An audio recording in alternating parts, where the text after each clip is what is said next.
Go yard. I got so much motherfucking design on right now.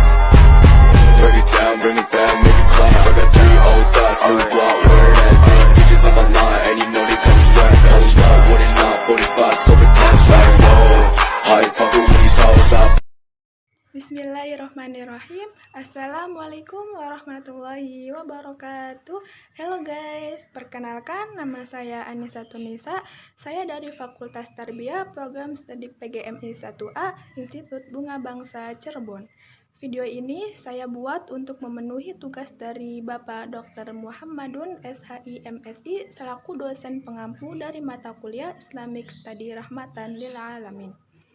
Saya akan sedikit menjelaskan materi tentang mengembangkan pendidikan bermutu sesuai tuntutan globalisasi. Arjen pendidikan global di era globalisasi. Sebelum membahas lebih lanjut mengenai urgensi pendidikan global, perlu diketahui dahulu apa yang dimaksud dengan globalisasi. Menurut Beck dalam Tiller pada tahun 2004, adalah proses dengan dampak menyerahkan kedaulatan nasional state kepada global players. Globalisasi menghilangkan batas-batas atau sekat antar negara. Globalisasi mengarah pada sebuah paradigma satu dunia. Era globalisasi memiliki empat ciri macam utama, yaitu yang pertama dunia tanpa batas, yang kedua kemajuan ilmu pengetahuan dan teknologi, yang ketiga kesadaran terhadap hak asasi manusia serta kewajiban asasi manusia, yang keempat masyarakat mega kompetensi. Era globalisasi memberikan tantangan-tantangan yang harus dijawab oleh pendidikan. Tantangan tersebut ialah yang pertama, pendidikan harus mampu menghasilkan output yang berkualitas. Yang kedua, output pendidikan harus menguasai ilmu pengetahuan dan teknologi. Yang ketiga, sumber daya manusia atau yang sering disebut SDM harus ditingkatkan mutunya supaya mampu survive dan bersaing di tengah era globalisasi. Pendidikan di tengah era global memegang peran penting karena pendidikan adalah suatu investasi. Pendidikan dipandang sebagai investasi, artinya pendidikan merupakan modal. Pendidikan merupakan investasi individu, masyarakat, maupun bangsa dan negara. Karena produk dari pendidikan sangat diperlukan bagi kelangsungan dan percepatan pembangunan. Individu yang banyak mengikuti pelatihan dan pendidikan akan mempunyai peluang yang lebih besar dalam memperoleh pekerjaan dan membuka lapangan pekerjaan. Seseorang akan dapat meningkatkan penghasilannya melalui peningkatan pendidikan dan pelatihan. Selanjutnya ada implementasi pendidikan global dalam rangka mengembangkan kualitas sumber daya manusia atau yang disebut dengan SDM. Pendidikan global berdasarkan dari gambaran manusia ideal, yaitu mereka yang otonom, bertanggung jawab, memperoleh pengakuan, mampu menilai dengan jernih dan etis, berdaya dan terbuka bagi perubahan, serta belajar sepanjang hayat. Persyaratan utama untuk mencapai hal tersebut adalah keterpaduan berbagai institusi dan perencanaan pendidikan, tempat dan suasana belajar, struktur waktu, dan metode belajar mengajar. Dengan demikian diharapkan tercipta kompetensi dasar manusia yang memiliki sensitivitas, pengamatan, empati, perubahan, perspektif, bertanggung jawab, refleksi diri, komparatif, kemampuan mengatasi konflik, serta berpikir secara sistematis. Berkaitan dengan hal tersebut, maka implementasi pendidikan global dalam rangka meningkatkan kualitas sumber daya manusia Indonesia dilaksanakan melalui pendidikan yang kompetitif dan inovatif dengan tidak meninggalkan identitas bangsa. Yang pertama, pendidikan yang kompetitif dan inovatif, kehidupan global dalam dunia terbuka dengan perdagangan bebas serta kerjasama regional memerlukan manusia yang berkualitas. Yang kedua, identitas bangsa, pendidikan global di Indonesia yang dilaksanakan tanpa meninggalkan identitas bangsa. Selanjutnya ada globalisasi dalam tujuan historis.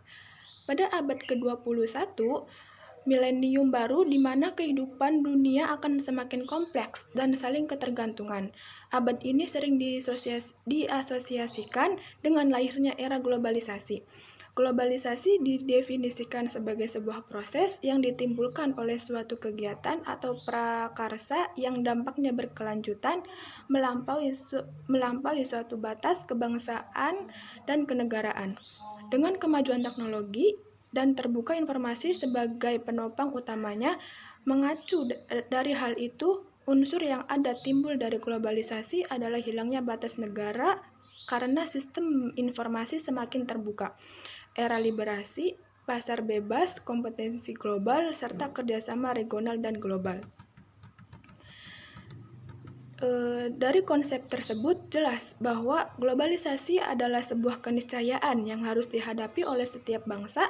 Globalisasi merupakan sebuah konsep yang mendominasi di kursus ekonomi politik, terutama menjelang pada abad ke-21. Globalisasi tidak bisa dipisahkan dengan neoliberalisme atau pasar bebas. Fenomena globalisasi memiliki pengaruh terhadap ekonomi politik suatu bangsa serta membawa pengaruh terhadap generasi muda terutama dalam hal gaya hidup. Selanjutnya, ada pendidikan sebagai alat perubahan. Ketika mendefinisikan hakikat pendidikan, maka pendidikan merupakan suatu proses bagi manusia dalam mengenali diri sendiri dengan segenap potensi yang dimilikinya, serta memahami realitas yang dihadapinya. Konsep pendidikan seperti itu mengacu pada paradigma pendidikan Paul Freire, di mana beliau menekankan bahwa orientasi pendidikan adalah sebuah perubahan atau dengan kata lain pendidikan hadap masalah. Banyak problem yang akan dihadapi oleh masyarakat Indonesia sebagai konsekuensi adanya perubahan-perubahan sosial yang cepat di masa mendatang.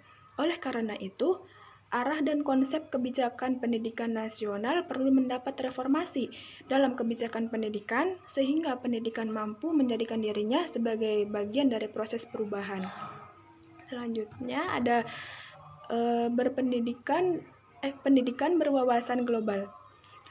Pendidikan berwawasan global dapat dikaji berdasarkan dua perspektif, yakni perspektif kulikuler dan perspektif reformasi. Berdasarkan perspektif kulikuler, pendidikan berwawasan global merupakan suatu proses pendidikan yang bertujuan untuk mempersiapkan tenaga terdidik kelas menengah dan profesional dengan meningkatkan kemampuan individu dalam memahami masyarakat dalam kaitan dengan kehidupan masyarakat dunia. Berdasarkan perspektif kulikuler ini, mengembangkan pendidikan berwawasan global memiliki implikasi ke arah perombakan kurikulum pendidikan. Mata pelajaran dan mata kuliah yang dikembangkan tidak lagi bersifat monolitik, melainkan lebih banyak yang bersifat integratif. Sementara, berdasarkan perspektif reformasi, pendidikan berwawasan global merupakan suatu proses pendidikan yang dirancang untuk mempersiapkan peserta didik dengan kemampuan dasar intelektual dan tanggung jawab guna memasuki kehidupan yang bersifat sangat kompetitif. Dan dengan derajat saling ketergantungan antar bangsa yang amat tinggi, pendidikan harus mengaitkan proses pendidikan yang berlangsung di sekolah dengan nilai-nilai yang selalu berubah di masyarakat global. Selanjutnya, tantangan pengembangan sekolah di masa depan. Negara-negara sedang berkembang memandang pembangunan yang telah terjadi di dunia barat. Seakan-akan mereka cermin bagi diri mereka. Pendidikan modern yang telah berhasil mengantarkan negara maju dari kemiskinan dan keterbelakangan pada masa lampau, sehingga mencapai tingkat seperti yang bisa disaksikan dewasa ini.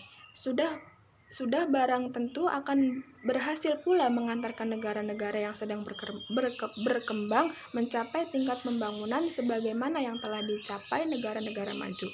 Maka pendidikan modern barat pun diimpor ke negara yang sedang berkembang. Persoalan pendidikan dan pembangunan yang terjadi di negara sedang berkembang termasuk di Indonesia secara mendasar berbeda dengan problema yang ada di negara-negara barat. Persoalan pendidikan dan pembangunan yang terjadi di negara yang sedang berkembang termasuk di Indonesia secara mendasar berbeda dengan problem yang di negara-negara barat. Persoalan pendidikan di Indonesia yang sangat erat kaitannya dengan falsafah dan budaya bangsa. Teori-teori Barat tentang pendidikan dan pembangunan tidaklah senantiasa bersifat universal. Jiwa dan watak bangsa harus menjiwai sistem pendidikan itu sendiri. Sekian materi yang dapat saya sampaikan. Mohon maaf apabila ada kekurangan dalam menyampaikan materi. Semoga bermanfaat bagi teman-teman yang sudah menonton video saya. Dan jangan lupa like and subscribe ya. Terima kasih. Wassalamualaikum warahmatullahi wabarakatuh.